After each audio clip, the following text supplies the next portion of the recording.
friends. Welcome to part 2 of week 4 of Mini Masters at Home. My name is Miss String and I am the Youth Education Coordinator at MOA. In the first video, we had an art discussion about the painting Barnyard and Pasture by Garrett Sinclair, and then we read the story George the Hero Hound. So in this video, we'll be doing the art project. For today's art project, I wanted to keep with the theme of farms and barnyard animals. So we're going to be doing a fun sensory project that has to do with getting our barnyard animals a little dirty using paint. So before we dive into our step-by-step process, make sure you check out the downloadable PDF file on our website, wisconsinart.org, that will give you the supplies. It will look like this. Okay, so as you can see here, we have our downloadable PDF file with our supply list for today's project. The first thing on the list is paper. I am using 8.5 by 11 cardstock. I know it's bright yellow, yours doesn't need to be, it's just a little bit easier for you guys to see on the screen. It is kind of important that you have one that's a little bit thicker than the other piece of paper because we will be putting it on paint and we don't want your picture getting a little warped or wrinkly. So even if you don't have cardstock, if you print out the printable on just normal paper and you trace it onto cardboard, such as like cardboard from a cereal box, that would work as well. Next, you need scissors, a sealable plastic bag. So even a gallon size would be great, but if you have something smaller, you could make that work as well. And if you don't have any plastic bags, feel free to use wax paper and tape. Next up is paint. I used washable paint in brown and white, but feel free to use whatever you have on hand. I used brown and white just to look like mud, but feel free to get creative in why your animal is dirty. And from what, feel free to use green, look like grass stains, maybe your dog got into a bucket of purple paint, so you can get creative in figuring out why your animal is all dirty. And lastly, you just need some glue. Then I also have provided 2 different animals for your Dirty Barnyard Animal project. If you don't want to use the ones provided, feel free to look up your own, draw your own. You can get super creative and have fun with this. So I provided both a dog, maybe it's George the Hero Hound, maybe it's your own dog at home, whatever. And then I also have a cow. For today's project, I'm going to be using the dog. So I went ahead and I printed out the dog onto my paper. So now we're going to go on to our step-by-step process. I have all my supplies ready. I have my animal printed out on paper, so we are good to start. Okay, so we have our dog printed out on 8.5 by 11 cardstock. I chose a yellow color just so it's a little bit easier for you guys to see through your screens. Feel free to choose whatever color you want. Just make sure that paper is a little bit thicker. Also, feel free to find your own animal images online or draw your own animals yourself. It could be really fun coming up with your own animals for your farm. So once you have your animals figured out, the first step is to cut them down into a smaller size.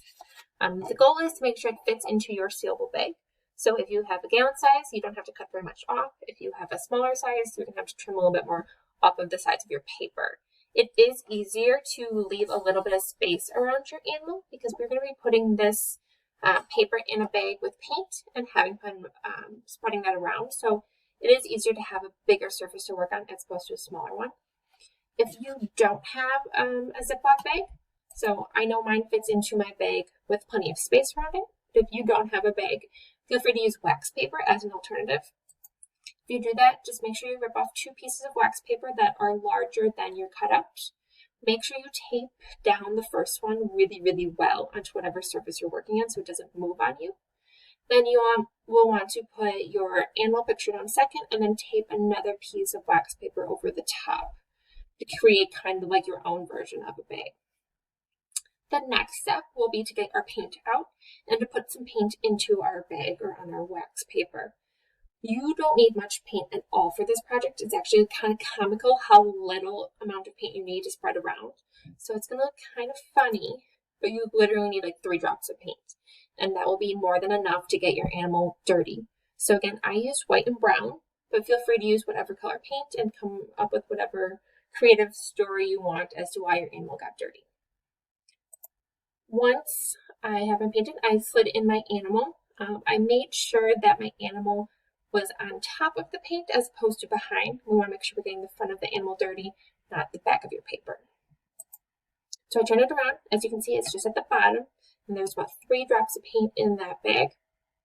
And now is the really fun part.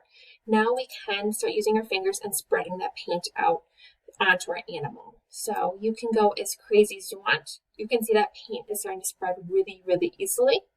And you can keep going. You can stop if you want partway through. You can make your whole animal head to toe covered in mud, whichever you choose. Once you have gotten your animal to the level of dirty as you would like, pull your animal out of your bag and make sure you let them out to dry. This might take overnight, this might just take a few hours. It just depends on how much paint you put onto your paper. Once my animal was dried, I cut him out like so. I noticed it was really hard to see the lines on him. He was very dirty, but I still want to be able to see my animal.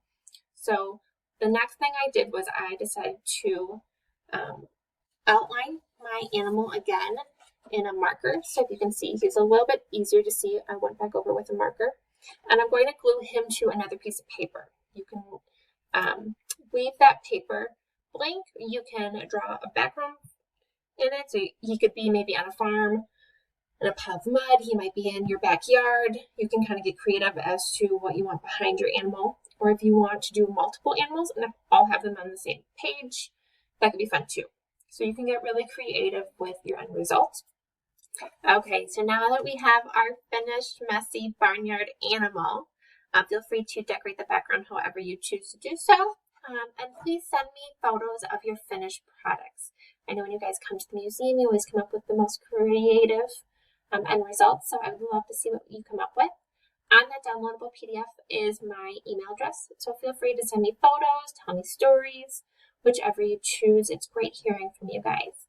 Also, at this time, please remember that wisconsinart.org also has other fun activities to do. So I hope you had a great time at week 4 of Mini Masters at home, and I hope to see you next week. Happy creating!